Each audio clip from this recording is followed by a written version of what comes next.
नमस्कार, मैं सुजीत कुमार। इस बार मैंने सोचा था कि चुनाव की घोषणा हो चुकी है और अगला जो वीडियो हमारा आएगा चुनाव की तैयारियों को लेकर और बाकी चुनाव की चर्चा करते हुए हम लोग वीडियो बनाएंगे। लेकिन हमारे यहाँ अज्ञानी और कुछ भ्रमित लोग हैं जो गाहे बगाहे कुछ ऐसी गलतियां करते रहते हैं कि चुनाव की प्रक्रिया डिरेल हो जाए और हमारे ऊपर उल्टा मतलब अभी उन्हीं अज्ञानी और भ्रमित लोगों के द्वारा अभी कुछ मैसेजेस चल रहे हैं ग्रुप में, जिसमें आज हाई कोर्ट के दिए गए आदेश को लोगों को भ्रमित करके नए तरीके से फैलाया जा रहा है। तो जैसे मैं बताता हूं, पहला उन्होंने लिखा कि अमित गुप्ता ने फ्रेश इलेक्शन के ऑर्डर को हाई कोर्ट में चैलेंज किया। भाई साहब, इतने समझदार, इतने बुद्धिमान आप कब से हो गए भाई कि आपने मतलब अंग्रेजी में लिखे हुए हाई कोर्ट के आदेश को भी आप सही तरह से ट्रांसलेट नहीं कर पाए, अनुवाद नहीं कर पाए। अगर आपने वो पढ़ा है तो उस ऑर्डर में साफ साफ पॉइंट नंबर 2 में लिखा हुआ है, बहुत साफ साफ शब्दों में लिखा है कि रिस्पोंडेंट 3 यानी कि एसडीएम द्वारा हमारे चुनाव प्रक्रिया पर स्टे लगा दिया गया था, उसके खिलाफ हम कोर्ट गए थे। जी हाँ, स्टे लगा दिया गया था एसडीएम ने हमारे चुनाव प्रक्रिया पर। और उस स्टे पे कौन था आपको पता है? वो खुद ही इन्होंने शेयर किया था खुश होकर कि ये देखिए एसडीएम ने इस चुनाव प्रक्रिया पर स्टे लगा दिया था। उसमें जिन जिन लोगों के हस्ताक्षर थे, साइन थे, हेमराज चंदेल नाम आप जानते हैं, अनिरुद्ध अग्रवाल उनके साइन थे, और अजय पांडे और उनके नए गलबैया डाले मित्र जो आजकल बड़ा साथ में गलबैया डाल के घूम रहे, पुष्पेंद्र सिंह, और साथ में इन सब के गुरुदेव श्री श्री अश्विनी त्रिपाठी जी। ये सारे मतलब और उनके साथ 2-3 और लोग थे जिसके सिग्नेचर्स को मैं नहीं पहचान रहा हूं, वो आपके पास होगा, आप अगर स्क्रॉल करके देखेंगे तो मिल जाएगा। इन सबों ने हमारी चुनाव प्रक्रिया पर रोक लगा दी थी। और साथ ही एक चीज बताऊं कि ये वही अश्विनी त्रिपाठी हैं जिसने पूरे हाइड पार्क में जितना ऊहापोह करना था कर चुके, केस मुकदमे में सबों को फंसा चुके हैं।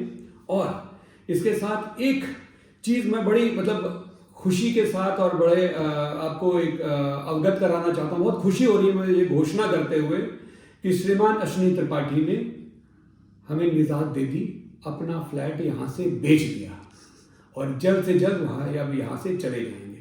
तो चलिए उसके बाद अब देखते हैं कि क्या होता है, ये तो अब जाने वाले हैं। और हाँ, अगली बात जहां तक चुनाव रुकवाने की बात है, तो इन्हीं अज्ञानी और भ्रमित लोगों ने जो बार बार कहा इन्होंने चुनाव रुकवाने की कोशिश की है कि तो पॉइंट नंबर 3 में उसी ऑर्डर में जो खुद ही शेयर किए हैं उसमें साफ साफ लिखा हुआ है कि हमारे अधिवक्ता ने हमारी तरफ से जो अर्जी डाली थी वो ये कहा था कि भाई इन लोगों ने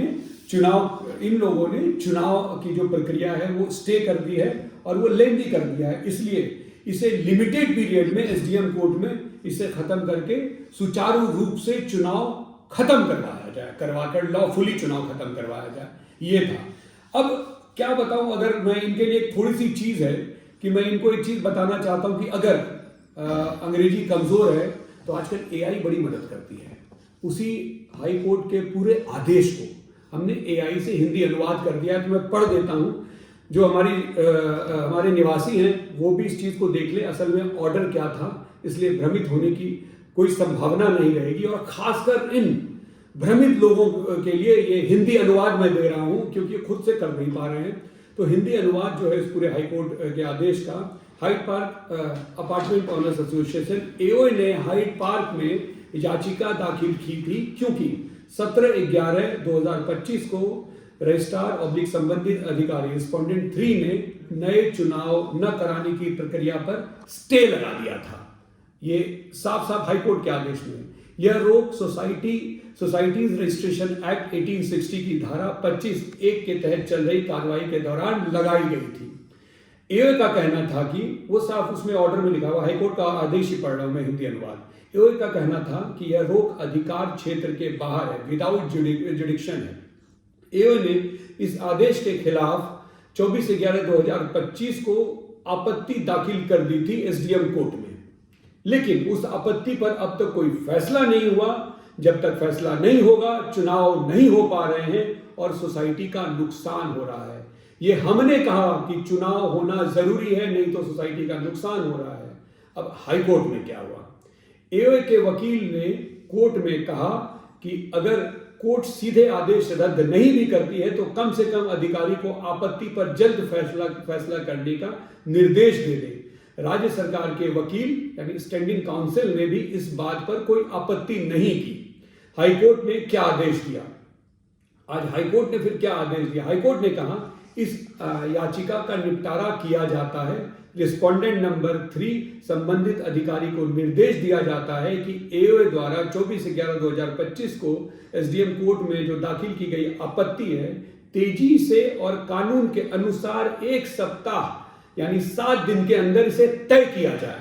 ये हमारी अर्जी लगी थी कि भैया जल्द से जल्द खत्म कीजिए, जिससे चुनाव प्रक्रिया हम खत्म करें। यह 1 सप्ताह की समय सीमा तभी शुरू होगी जब हाईकोर्ट के आदेश और वो सारा मतलब उसके बाद फॉर्मेलिटीज के वर्ड्स लिखे।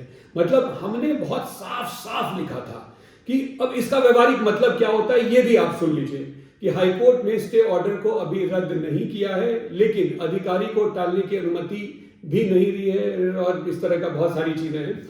ये तो खैर अलग चीज है। तो हमारी जो याचिका थी वो साफ साफ थी कि महाशय कोर्ट से और हमारी अपील थी कि जल्द से जल्द इस चुनाव की प्रक्रिया को हम शुरू कर सके और चुनाव समाप्त कर सके। जैसा कि हमारी ये आगाज टीम जो जिस दिन से आई है इसी चीज पे हमेशा अड़ी रही है और अडिग रही है कि हम चुनाव हर साल करेंगे, उसी प्रक्रिया के तहत इस बार भी शुरू किया।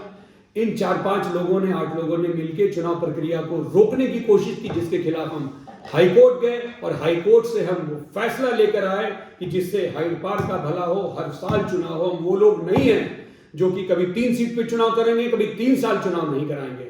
और ये लोग वो हैं जो कि जब सीट पर थे तब भी चुनाव नहीं चाहते थे और पता नहीं अब सीट पर नहीं है फिर भी चुनाव नहीं चाह रहे। आखिर चुनाव से डर किस बात का?